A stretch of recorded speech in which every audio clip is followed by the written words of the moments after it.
चलिए मोबाइल बंद कीजिए, सुनिए अब।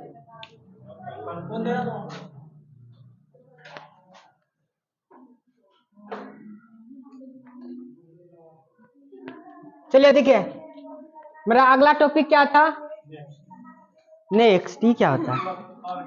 उसी को तो इंग्लिश में बोलते हैं ना। ठीक है, कार्बनिक यौगिक, ऑर्गेनिक कंपाउंड। ठीक है, इस नियम के अनुसार हम दो जो पॉइंट लिखा है वह बहुत इंपॉर्टेंट पॉइंट था।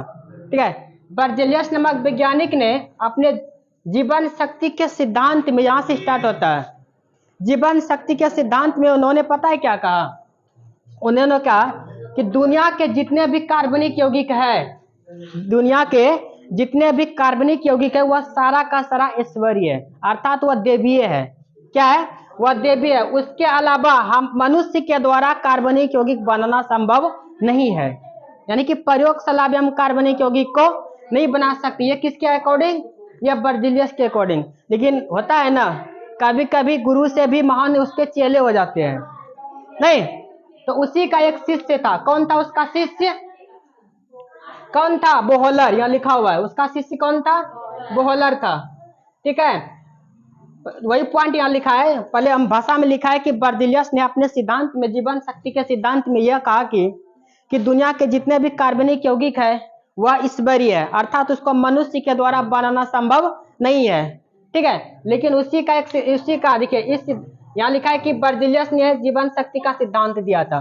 पहला अगर क्वेश्चन पूछेगा जीवन शक्ति का सिद्धांत किसने दिया था, तो बर्जेलियस ने दिया था, पहला पॉइंट। अगला, इस सिद्धांत के अनुसार कार्बनिक यौगिक का संश्लेषण प्रयोगशाला में नहीं किया जा सकता है।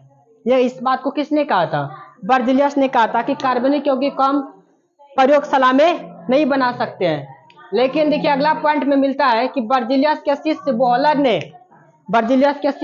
ने अपने प्रयोगशाला में सबसे पहले यूरिया नामक कार्बनिक यौगिक पदार्थ का निर्माण कर दिया, जिसके वजह से इसका सिद्धांत का क्या हो गया? अंत हो गया। अरे हम बोलेंगे, बर्जेलियस ने कहा कि दुनिया के जितने भी कार्बनिक यौगिक है वह ईश्वरीय है। अगर उत्पत्ति होगा तो ईश्वरी के द्वारा, अगर नहीं होगा तो नहीं होगा। मनुष्य इस पर कोई काम नहीं कर सकता। लेकिन उसी का शिष्य था बोहलर, तो उन्होंने प्रयोगशाला में कार्बनिक यौगिक यानी यूरिया का निर्माण कर दिया, जिसके वजह से इसका तथ्य और सिद्धांत क्या हो गया? गलत हो गया। तो वही लिखा है कि जीवन शक्ति का सिद्धांत क्या है। पहला क्वेश्चन, बर्जेलियस ने अपने प्रयोगशाला में यह बताया कि दुनिया के जितने भी कार्बनिक यौगिक है वह सारा का सारा ईश्वरीय है, अर्थात मनुष्य के द्वारा बनाना संभव नहीं है। तब अगला क्वेश्चन फिर लिखा है कि जीवन शक्ति सिद्धांत का अंत कैसे हो गया? तो क्या लिखा है? बर्जेलियस के शिष्य कौन थे? बोहलर थे, जिन्होंने 1815 ईस्वी में अपने प्रयोगशाला में यूरिया का निर्माण कर लिया, जिसके वजह से उसका सिद्धांत क्या हो गया? अंत हो गया, उसको हटा दिया गया। अगर अंत पूछेगा तो कैसे अंत हुआ? तो उसी के शिष्य ने क्या था?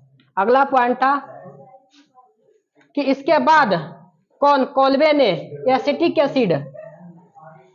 एसिड यानी कि उसका जो सूत्र होता है क्या था? CH3COOH। तथा बर्थेलोड ने क्या किया? मीथेन यानी कि CH4 का संश्लेषण किया। बोहलर के बाद भी वैज्ञानिक आए, एसिटिक एसिड, ये मेथेन, बहुत सारा इत्यादि का कार्बनिक यौगिक का खोज किया, जिसका वजह से इसका सिद्धांत गलत साबित होते चला गया। कार्बनिक यौगिक, ये जो कार्बन है कौन गुण सा प्रदर्शित करता है? तो श्रृंखलन गुण प्रदर्शित करता है। कार्बन श्रृंखलन गुण प्रदर्शित करता है। यही कारण है कि इसके यौगिक संख्या अधिक होती है।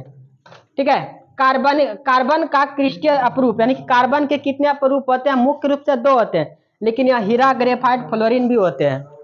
ठीक है, तो कार्बन के क्रिस्टल अपरूप कौन कौन है? हीरा, ग्रेफाइट, फ्लोरीन, ETC है। तो सबसे पहले हीरा का बात करें तो हीरा का मुख्य स्रोत क्या है?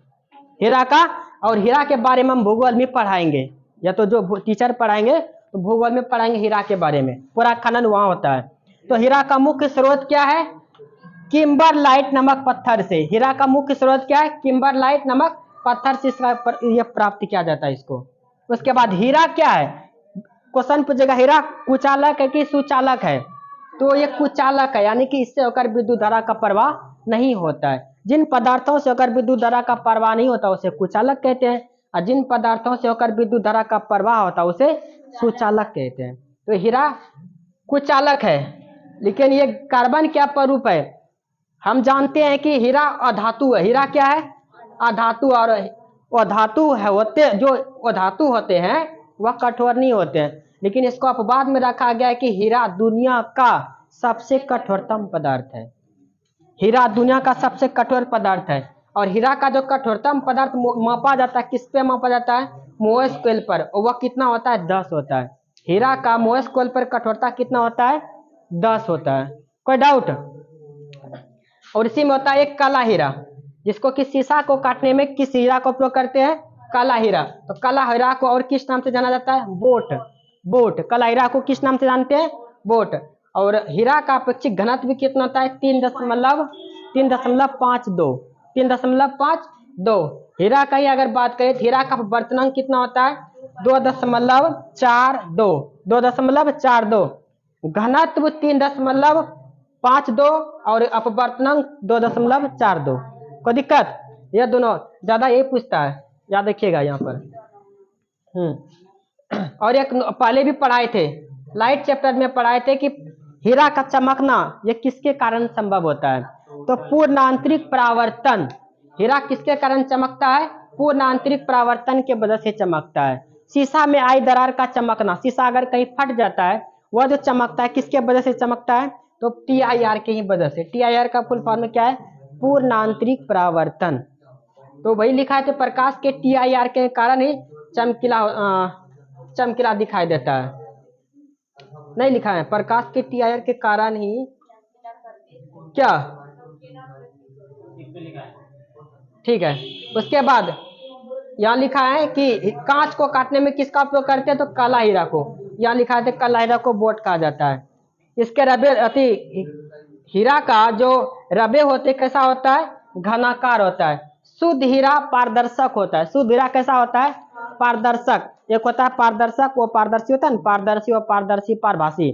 तीनों को लिखा है जिस पदार्थ से होकर या फिर जिस माध्यम से होकर इधर की वस्तु एक पार से दूसरे पार की वस्तु को स्पष्ट देख सकते हैं उसको पारदर्शी कहते हैं। हीरा से भी इसका मतलब है कि हम लोग देख सकते हैं, इधर की वस्तु उधर देख सकते हैं। ठीक है। और हीरा कैसा होता है? इसका कोई रंग नहीं होता, अर्थात यह रंगहीन होता है। ठीक है। ये पारदर्शक का मतलब समझ में आया? जैसे कि यहाँ से हम रोड को देख पा रहे हैं, तो कैसे देख पा रहे हैं? क्योंकि बीच में जो कोई दीवार नहीं है, यहाँ स्पष्ट हमको दिखाई दे रहा, पारदर्शक है। अब उधर क्या उस क्लास में क्या हमको पता है? उसको अपारदर्शक कहेंगे। कुछ ऐसे वस्तुएं होते हैं जिनमें कि जिससे कि यह पता चलता है कोई तो है, लेकिन स्पष्ट पता नहीं चलेगा कि ये कौन है, इसको पारभासी कहते हैं। इसको इस तरह से कर सकते हैं कि जैसे कि तेल लगा हुआ पेपर, तेल अगर पेपर को तेल में डुबा दीजिए फिर उसको सुखा दिए, दिखेगा तो पता चलेगा।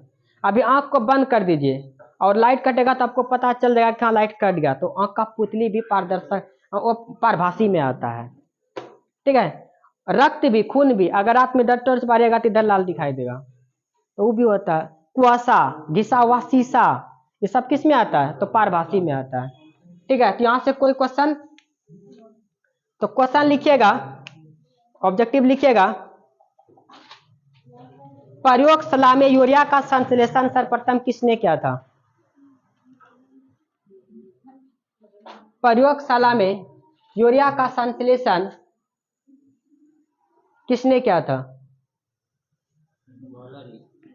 प्रयोगशाला में यूरिया का संश्लेषण सबसे पहले किसने किया था? प्रयोगशाला में यूरिया का संश्लेषण सबसे पहले किसने किया था?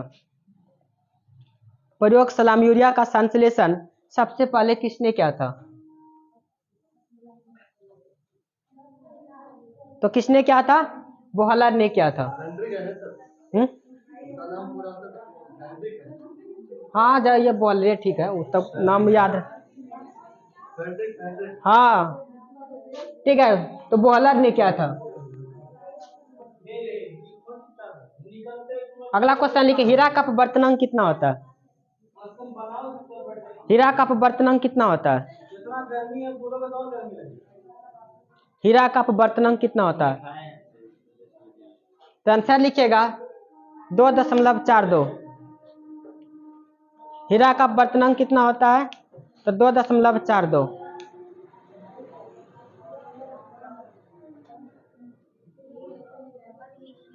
अगला लिखिएगा दुनिया का सबसे कठोर पदार्थ। दुनिया का सबसे कठोर पदार्थ।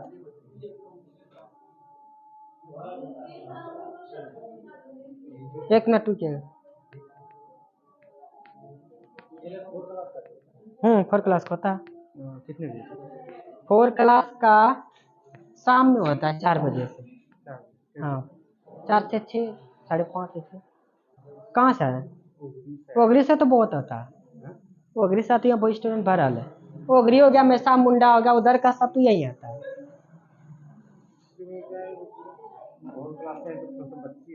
तो वहाँ स्टूडेंट सब तो आता है साथ में ना। आप नंबर नंबर लिखा दीजिए, उसके बाद हम एक बार कॉल कर देंगे, आपको पूरा डिटेल बता देंगे। लिख लो कॉपी में। तो दुनिया का सबसे कठोर पदार्थ हीरा। हीरा क्या क्या है? धातु है का धातु है? हीरा क्या है? वो धातु है। ठीक है, वो धातु होते हुए धातु में नहीं, वो धातु होते हुए भी दुनिया का सबसे कठोर पदार्थ, इसलिए इसको अपवाद में रखा गया है। पढ़ाएंगे धातु अधातु में, पढ़ाएंगे कि धातु जो होते हैं ना वो कठोर होते हैं, अधातु मुलायम होते हैं। अब जैसे जैसे पारा, पारा जिसको मरकरी कहते हैं, ये है धातु। ये क्या है? ये धातु है, लेकिन फिर भी द्रव अवस्था में पाया जाता है। अब सोच सकते हैं द्रव अवस्था में पाया जाता है, धातु है, ये अधातु है लेकिन कठोर है, इसलिए इसको अपवाद में रखा गया। आयोडीन वो धातु है लेकिन फिर भी चमकीले होते हैं, तो अपवाद में रखा गया है।